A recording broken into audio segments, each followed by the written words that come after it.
All right, everybody, we're going to go ahead and get started tonight. We welcome you. Appreciate you being here. A lot of folks on the move tonight, a lot of things happening. Still have some folks that are sick. A lot of folks have gone to visit camp, or a lot of folks are camping. But we're glad to see you. Had a good service this morning. We look forward to another good one tonight. Continued prayers for folks that are on our midweek reminder. If you haven't yet picked one up, I encourage you to do so. But there are a lot of things in regard to good news that are on there. Brother Selton called me yesterday. He said, or texted me yesterday, he said, just wanted to let you know the good news. I said, all right, I'm ready for the good news. And the good news was that his count had gone from 2,000 to 19,000, back to 2,000, back to 27,000, now to 49,000. And the doc was really pleased yesterday when he got that news. And so he was so proud, so thankful for that. But we're excited about it and thankful for it too. So between that and him having to get a new phone today, I talked to him this afternoon. He seemed to be really pleased with all of that. So that worked out pretty good. And still prayers continue. I sent Miss Gina a message. She did get to come home, and she may have texted me back since I looked at my phone. But I haven't heard anything new, but I'm praying that things are better for her. I know that she was excited to get to come home yesterday. Continue to pray for Anthony, for Millie and Blair, for Alvin. We did get to see him today.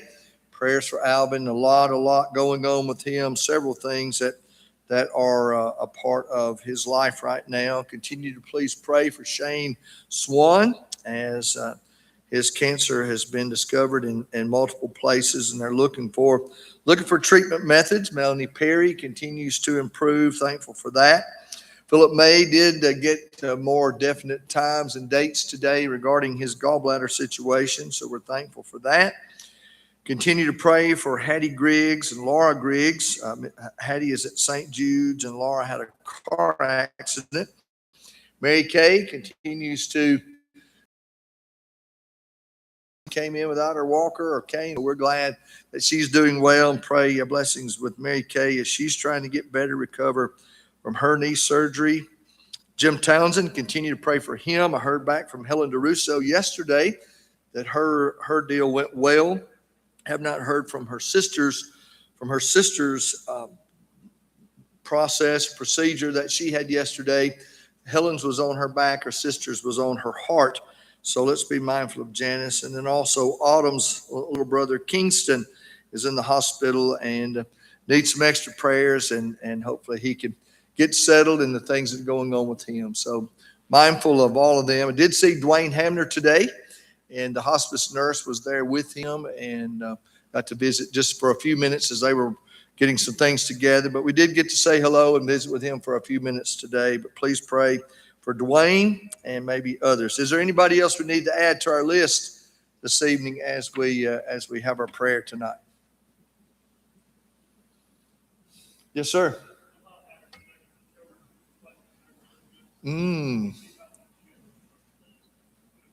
That's good. A shoulder surgery and already home. Wow.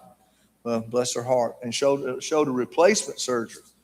Wow. Well, congratulations. I hope things go well for her. Prayers for Justin's mom. Anybody else? Anything else? All right, Tim, lead us in a prayer, please, sir. Tim Tubbs.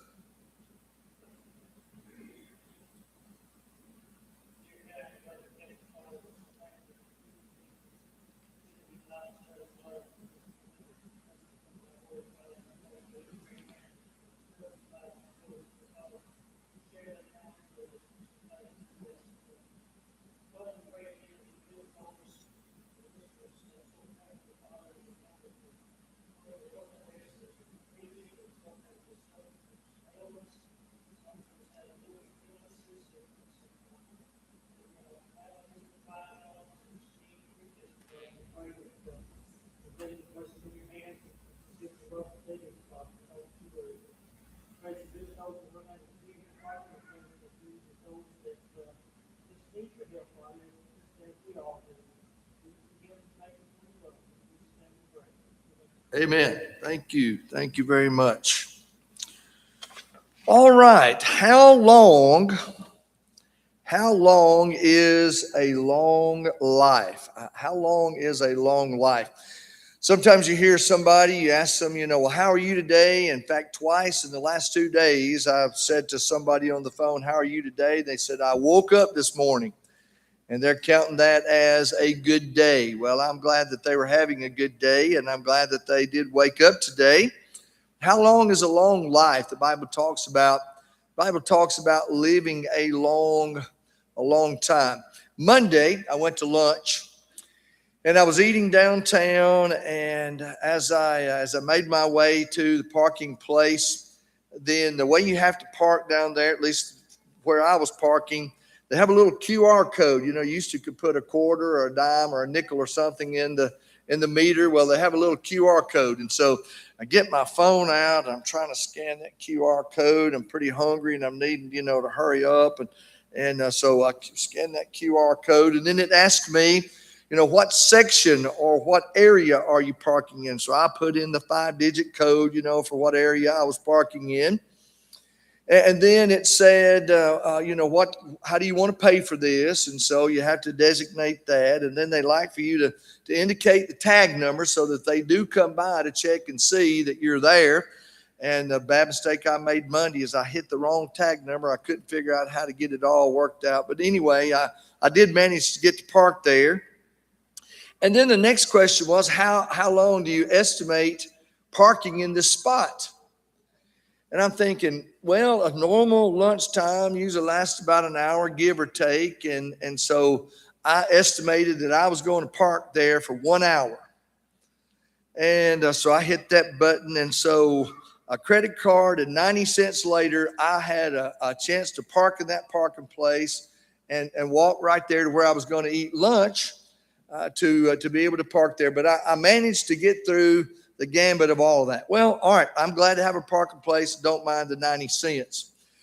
But my lunchtime extended beyond the 1 hour. And during the course of that time, I got a notification, but I didn't see it. And the notification was, would you like to extend your time? And I surely would have wanted to extend my time, because what I didn't realize is that I had exceeded and was going to exceed my hour. Well, the thing about all of that, kind of getting us started tonight, the thing about all of that is, the estimated time in a parking place could vary from restaurant to restaurant, day to day, and group to group. I really didn't know how to estimate my time, but I guessed at what I thought was going to be good. If I had been given the option and had noticed the option, I was given the option, but if I had noticed the option of extending my time, then I would have said yes. It probably would have cost me 30 or 40 more cents, but still, in order to be compliant and try to do what you're supposed to do in that situation, I surely would have extended the time. Now, how does that relate then to what I want us to think about tonight in regard to a statement that's made in Psalm 90? Psalm 90. We've talked about Psalm 90 before, Psalm 90 and 91 as being writings of Moses. Everybody pretty well has concluded that Psalm 90 is written by Moses. Psalm 91 may be written by Moses, but Psalm 90 is where we're going to be. We won't speculate about Psalm 91.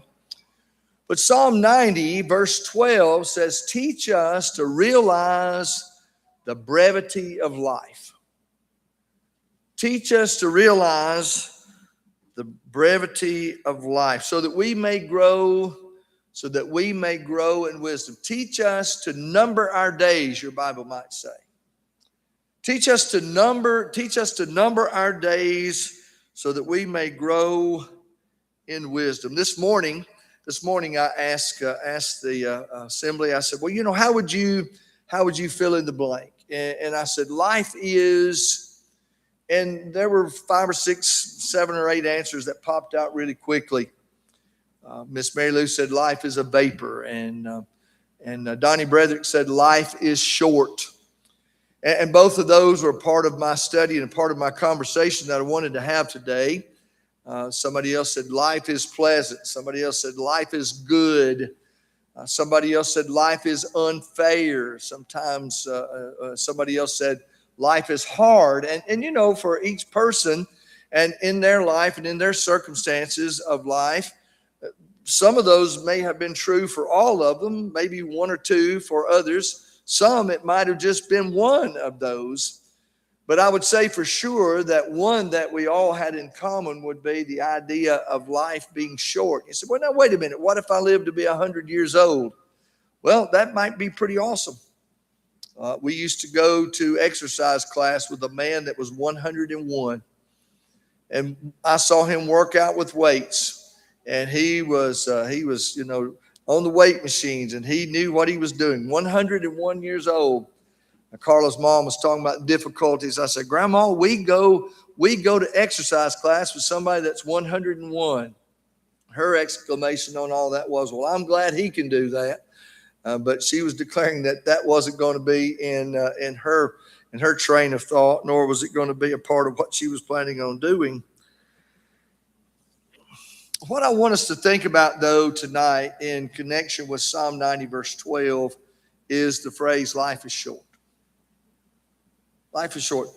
The person who's lived the longest life that you know, that maybe you've seen in modern times and seen in modern days, their life at its longest is going to be a pencil mark in connection with and in comparison to eternity. When you think about the longest life that you or I can live here, in comparison with eternity, there's no comparison between the two. Even the longest of lives here is short compared to eternity. Time moves swiftly, doesn't it? Time moves swiftly. Now, I wanted to try, and I was telling Carla about this at supper tonight, I wanted to try to illustrate a time frame for you. Now, some folks live faster than others, and some folks live slower than others. But for the class this morning, and I'll use the same illustration just in comparison, because we were all functional during this time frame. We might have been doing different things, but we were still functional during the same time frame. And the time frame that I asked them to consider this morning, I asked you to think about from midnight last night.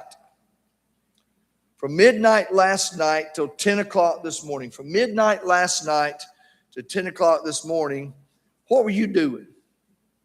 10 o'clock this morning, if you started counting backwards to midnight last night. Well, here's kind of what I thought about.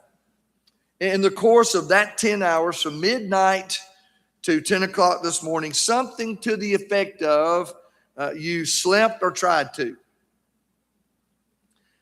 You most likely bathed this morning in your preparation for your day or sometime in that course of time. Most of you ate breakfast. You might have done some kind of devotional. You might have taken a walk.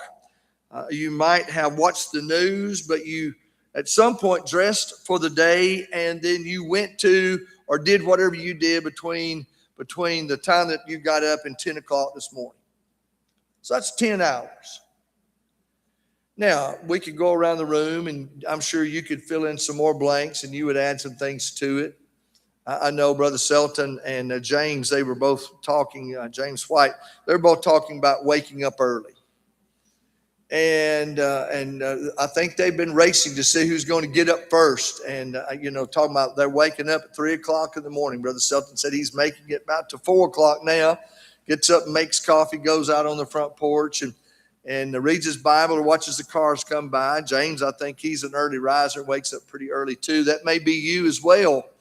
Others of you, that might not be your thing. You might not be waking up that early. But still, time passes quickly. In 10 hours, there are 600 minutes.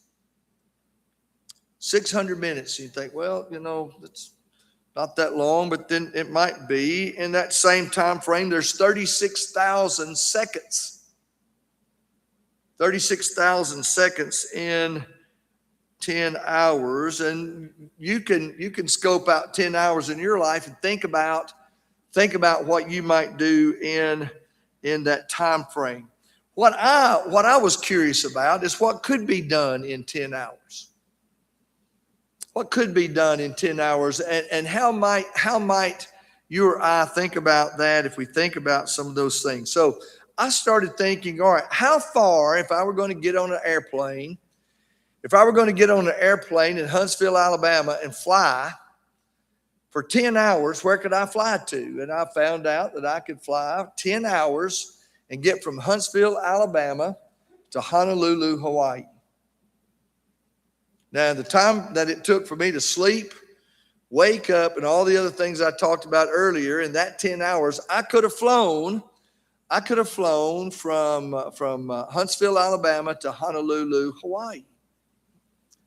Well, in that same 10 hours, I wondered, well, how far can I drive?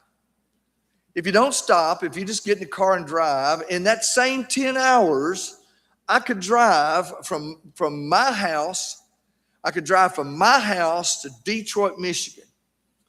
In that same 10-hour time span. You think, well, 10 hours is a long time. And then you might say, well, no, it's not really all that long. Well, you can fly from Huntsville to Honolulu, or you can drive from here to Detroit, Michigan. I was curious how far most of us might, well, a few of us could walk in 10 hours. And I learned that we could walk. I don't know who the we is, but somebody that's here tonight could walk from here to Lawrenceburg in 10 hours. I'm not sure I could walk from here to Lawrenceburg in 10 hours. I might not could. I'm not going to try.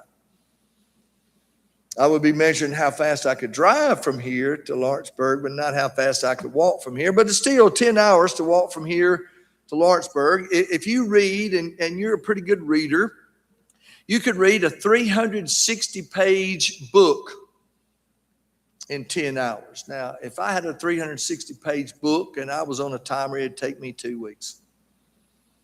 Because I'll read a sentence or two, then I get my paper out and I'm writing down sermon ideas. I'm thinking about, how I might use that as an illustration.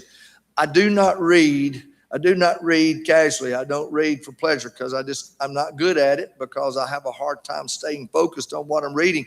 In fact, I've already told you I like to read the end of the book and find out what happened. In 10 hours, 159,600 babies are born. In the same 10 hours, 75,000 people die. In 10 hours, you think, well, what is the deal about 10 hours? Well, I just picked a segment of time. And in regard to being born and dying, all of us have already been born. So being born, we couldn't be a part of that statistic. But any one of us could have died. Any one of us could have died in that same 10 hours that we talked about doing all those other things. 75,000 people did.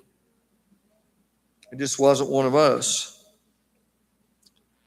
Now, let me see if I can make a point and help us be encouraged and maybe do a little thinking about this.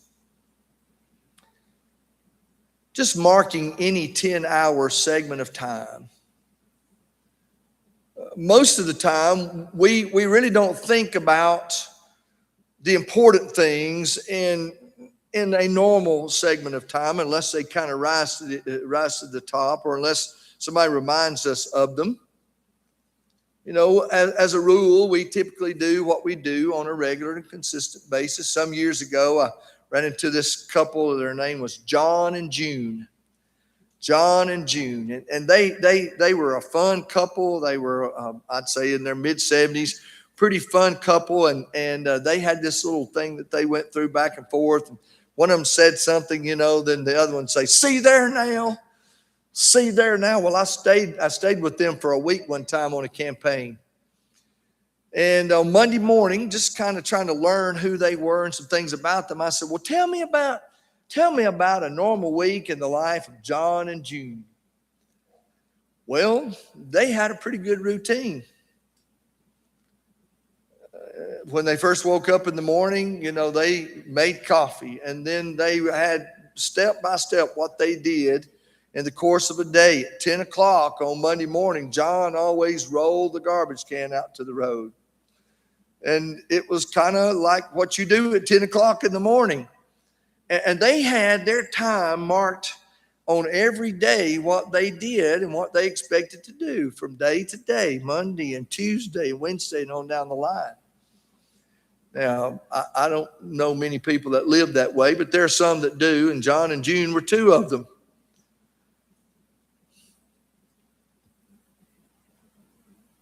If we mark 10 hours out of just any day, and we treat it like just any day, then we might use our normal routine of things.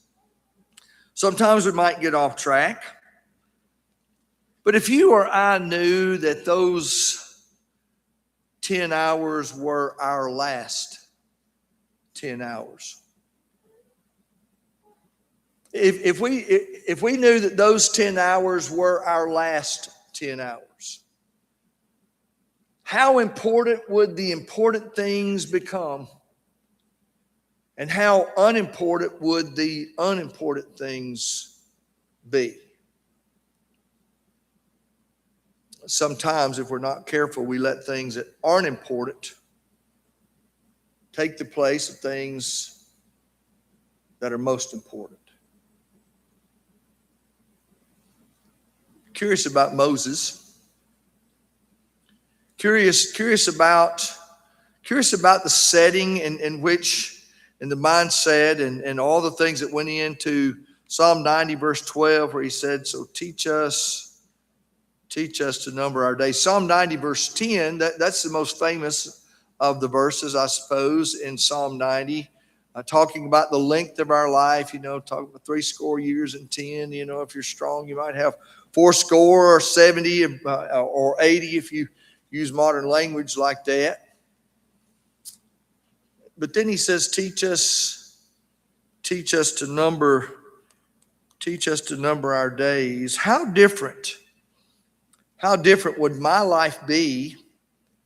Maybe how different would anybody or everybody's life be if we lived a life of urgency on the most important things all the time?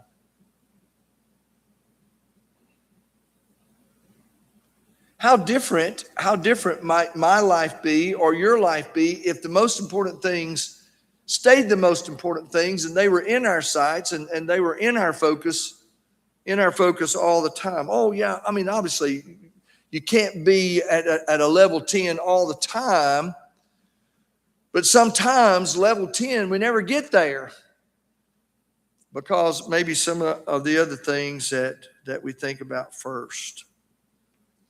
If we knew that the last 10 hours were going to be our last 10 hours, what would we do? What would we do? What would we be most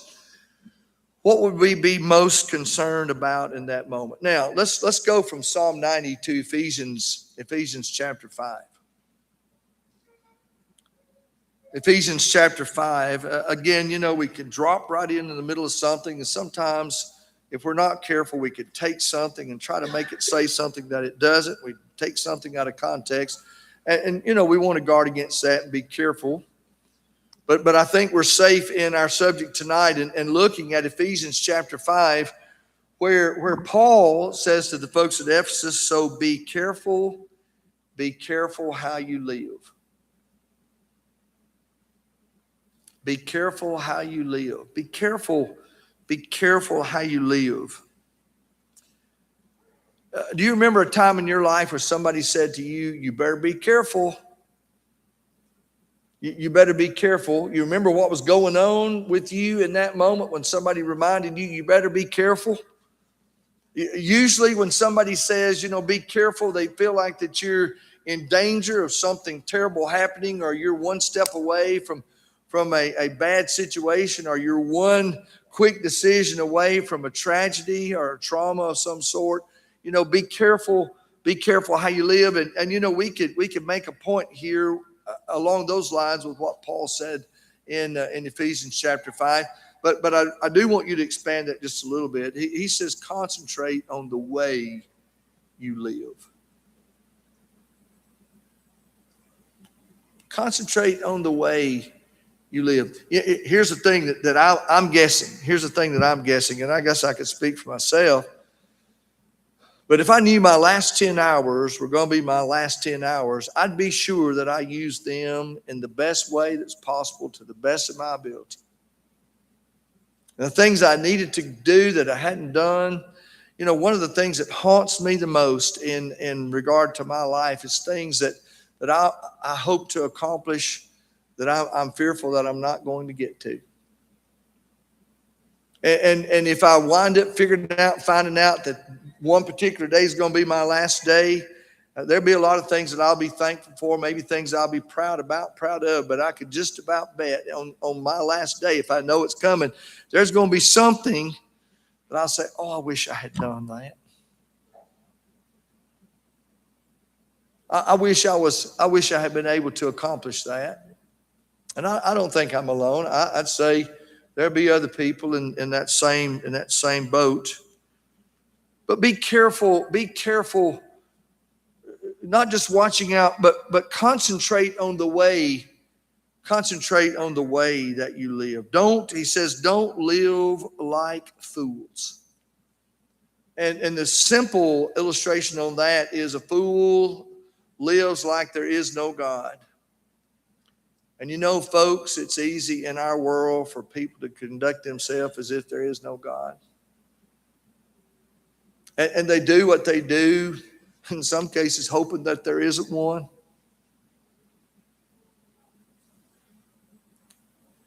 Be careful how you live, he says. Don't live like fools, but live like those who are wise. Make the most of every opportunity in these evil days. Don't act thoughtlessly, but understand what the Lord wants you to do. Flip over to James. Our life is like a vapor that appears for a little while and then vanishes away. James chapter 4, how do you know what your life will be like tomorrow? How do you know what your life will be like tomorrow? Your life is like the morning fog, or like a vapor that appears for a little while and then vanishes away. Paul would say to the folks at Corinth, be strong, immovable, always work enthusiastically for the Lord, for you know that nothing you do for the Lord is ever useless. Be strong and immovable. John chapter 9, Jesus said, we must quickly carry out the task assigned us by the one who sent us. The night is coming, and then no one can work. And the day, as you see those illustrations, you see the day referring to opportunities, the night referring to the idea that those opportunities have stopped or are over. I guess what I want you to think about tonight is the realization that life is short and that we have a limited time. And don't assume that we got plenty of time, especially when we're letting things that might be important. We might be letting those things left undone. Our opportunities to serve, and our opportunities to teach, and our opportunities to encourage, maybe opportunities to repent or do good. Those opportunities will not last forever because our time is limited on this earth. And I guess it's kind of a downer for Wednesday night, but death eventually will bring our earthly work to an end. And if the Lord tarries, it will. Tonight we began with Psalm 90, verse 12. Teach us to realize the brevity of life so that we may grow in wisdom. Let's end in Ecclesiastes chapter 9. There the wise man says these words, whatever you do, do well. Whatever you do, do well. For when you go to the grave, there'll be no work or planning or knowledge or wisdom. Whatever you do, do well. Whatever you do, do well. Well, thanks for listening. And give that some thought in regard to the brevity of life and teaching us to realize how brief it can be. All right, let's look at our midweek right quick here as we close. Tomorrow night, we're going to leave at 3:30. And if you're welcome to come, we'll look forward to a good evening together. We'll stop and grab a bite on the way down there and go visit our young folks and the counselors that are down there and have a good time. If you've got a child that's thinking about going and has never been, or if you've got one that didn't go that wants to go down for a visit, then we'd love to have you come and ride the bus with us and have a good time together. That's tomorrow afternoon. We'll plan to leave at 3:30. If you get hung up some way, give me a call. We've got a little bit of time as far as all of that's concerned, but I do know we got some road things that we got to avoid, some other things. So let's try to be as close on that as we can to be able to make it without having to rush too much tomorrow. But that'll be tomorrow, leaving here at 3:30. Trash Pandas game. That's for everybody that wants to go. That'll be next Tuesday night. Cost us $17. Looking forward to that. We've got several that are on the list already. We have got more than the bus full already, so I'm going to have to call and get a van to help us as we all go up there together. So we'll look forward to that trip, and excited about a lot of folks being interested in going. And we're gonna shoot to sit in the shade and enjoy some time together. And the young fellas from over there have been calling ever since we went last year. So we'll make somebody's day by calling and saying, hey, we need 35 tickets or whatever we've got ordered. So if you want to go, please put your name on the list, and we'd love to have you join us. We'll leave next Tuesday at, let's see, where is it? 4 o'clock, I think. Yeah, 4 o'clock. 4 o'clock next Tuesday. All right, let's see here. Congratulations to Charles and Kathy. They have a new great grandson, Hayes Edward Cooper, born Friday the 19th, to Sophie and Evan. 6 pounds, 5 ounces, 20.5 inches long. Remember that. Also, the wedding gift table for Cade and Caitlin. Let's encourage them and help them. Painting party, ladies, Friday night this week. If you're interested in that, please put your name on the list. It will cost $10. They are going to provide the things that you need and refreshment. So that'll be this Friday night from 6 to 8 here at the Fellowship Center. Transform Ladies Conference. If you're interested in going to that, put your name on the list. Some more things coming up. About that. Anything we need to talk about before we close tonight? Anything else we need to mention or that we haven't talked about? We need to. All right. Well, I hope you have a good rest of the week. Thanks for being here tonight. Pray for folks who are on the road. A lot of folks are back and forth between here and Hamilton, and folks coming in from other places are going to meet us there tomorrow night. So we're looking forward to that, but hope that you'll join us and be a part of that trip tomorrow night. Anything else? All right, Tate, lead us in a prayer and we'll close.